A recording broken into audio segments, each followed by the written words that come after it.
ওয়াকফ আইনের উদিম পোর্টালে ওয়াকফ সম্পত্তির বিবরণ সংক্রান্ত তথ্য আপলোডের সময়সীমা বৃদ্ধির দাবিতে মালদায় আন্দোলনে নামল অল ইন্ডিয়া মজলিসে ইত্তেহাদুল মুসলিমিন অর্থাৎ মিম পার্টি।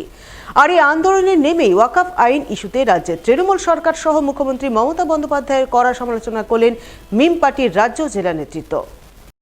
উল্লেখ্য, কেন্দ্রীয় সরকার ওয়াকফ আইন চালু করেছে। সেই আইন লাগু হয়েছে পশ্চিমবঙ্গেও। জানা গেছে, রাজ্য সরকারের তরফে রাজ্যের ওয়াকফ সম্পত্তির বিবরণ সংক্রান্ত তথ্য উমিদ পোর্টালে আপলোড করার নির্দেশ জারি করা হয়েছে।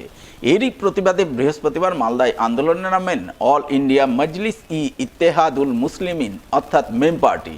তারা জেলা শাসকের দপ্তরে ওয়াকফ সংক্রান্ত বিষয়ে ডেপুটেশন কর্মসূচি পালন করেন।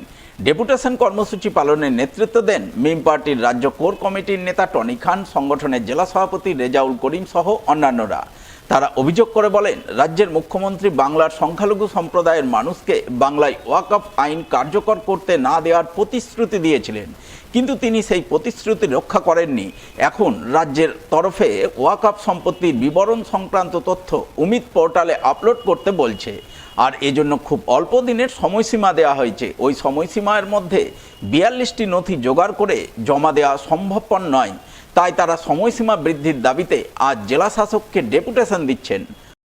দেখুন, আজকে আমরা মালদা এসছি ডিএম সাহেবের অফিসে, কারণ যখন ওয়াকফ বিল পাস হয় আগে 6 মাস আগে দিদি বলেছিলেন আমার বেঁচে থাকতে ওয়াকফ এসআইআর এগুলো কিছু বাংলায় হবে না। দিদি যখন মেনে নিল, তো উনি 5 মাস আগে আমাদেরকে সংখ্যালঘুদেরকে বলতেন, তখন আমরা কি করতাম, কাগজগুলো আমরা সব রেডি করতে, যেহেতু 42টা পেপার আমাদেরকে রেডি করে দিতে হবে। 42টা পেপার 5 দিন 10 দিনের মধ্যে মানুষের পক্ষে সম্ভব নয়। ওই জন্য আমরা আজকে ডিএম সাহেবের কাছে এসছি। আমরা ডেপুটেশন দেব যে আমাদের ওয়াকফের সময়টা বাড়ানো যায়, কারণ আমরা সংখ্যালঘুরা এই মসজিদ, মাদ্রাসা, কবরস্থানের পেপার রেডি করতে গিয়ে আমাদের পায়ের ঘাম মাথায় চলে আসছে, কারণ আমরা পেপার অলরেডি রেডি করতে পারিনি। কারণ সেগুলো বিএলআরও অফিস যেতে হচ্ছে, 1 মাস টাইম নিচ্ছে। তো আমাদের কানগুলোকে উনি ঘুরিয়ে ধরছেন যেন আমরা আমাদের ব্যক্তিগত সম্পত্তি বাঁচাতে না পারি। উনি আমাদেরকে প্রতিশ্রুতি দিচ্ছেন, কিন্তু বিজেপির মতো উনি কানটাকে ঘুরিয়ে ধরছেন। বিজেপি আমাদের কান ডাইরেক্ট ধরছেন। বাস্তবে উনি, আপনারা তো দেখতে পেলেন সোশ্যাল মিডিয়াতে, উনি হুট করে 10 দিন আগে বলছেন যে আমি ওয়াকফ মেনে নিয়েছি, আপনারা পেপার রেডি করুন।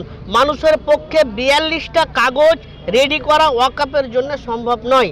তাই আমরা মালদা ডিস্ট্রিক্ট AIMIM এর পক্ষ থেকে ডিস্ট্রিক্ট প্রেসিডেন্টের নির্দেশে আমরা মালদা ডিএম অফিসে এসছি। আমরা অ্যাপয়েন্টমেন্ট লেটার দিয়ে দিদিকে বলবো যেন আমাদের ওয়াকফের টাইম বাড়ানো যায়।